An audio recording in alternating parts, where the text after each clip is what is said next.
अध्यापिका पंकजा।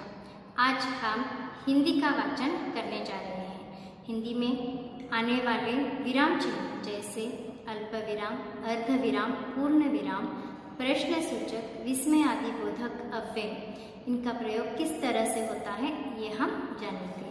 तो चलिए आज हमारा जो पाठ है दया की जीत, पाठ का शीर्षक है दया की जीत। आज हम पढ़ने जा रहे हैं।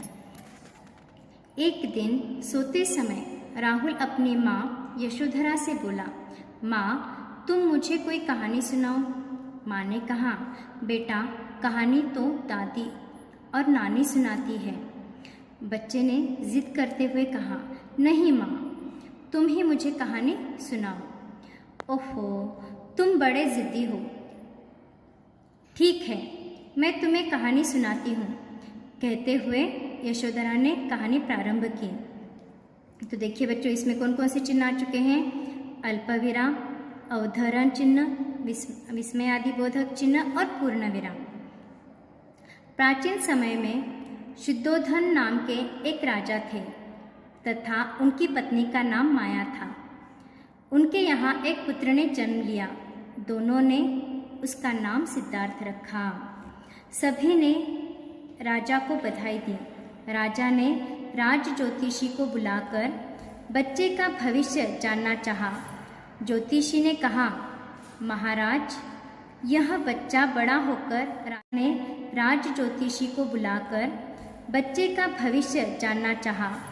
ज्योतिषी ने कहा, महाराज यह बच्चा बड़ा होकर राजा तो बनेगा, पर यह राजपाट छोड़कर मानव सेवा और जीव सेवा करना ही अपना धर्म समझेगा। यह सुनकर राजा अधिक खुश नहीं हुए। उन्होंने बच्चे को राजसी सुख सुविधाओं की आदत डालनी शुरू कर दी।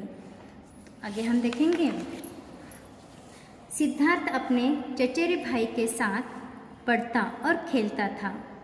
महल के उपवन में अनेक पशु पक्षी थे जिनसे सिद्धार्थ बहुत प्रेम करता था।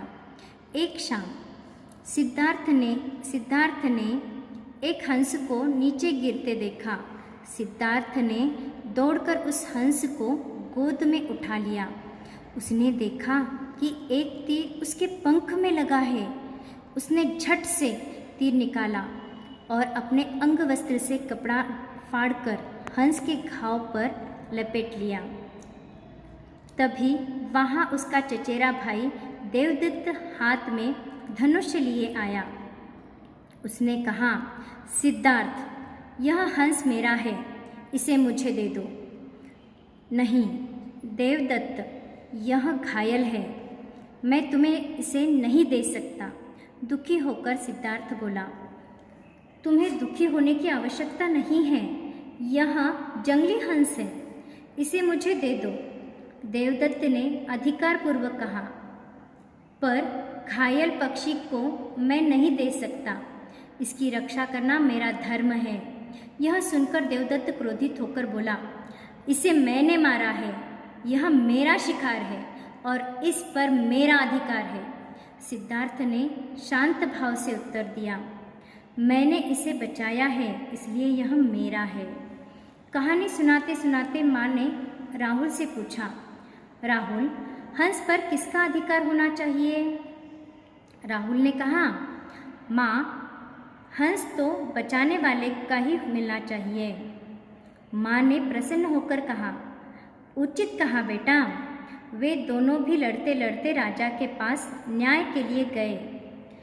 वो तो राजा ने फैसला किया, हंस पर पहला अधिकार सिद्धार्थ का है, क्योंकि भक्षक से रक्षक महान होता है, अतः हंस सिद्धार्थ को ही मिलेगा।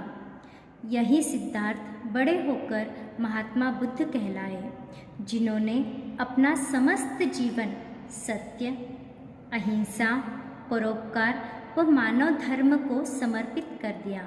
पता चला बच्चों किनकी कहानी है? ये कहानी है गौतम बुद्ध की कहानी है। गौतम बुद्ध ने जो सबके मन में दया का भाव निर्माण कर चुके हैं, या दया का भाव हर एक में पलता है, तो इन भावों को उन्होंने अपनी कहानी के द्वारा बताया है।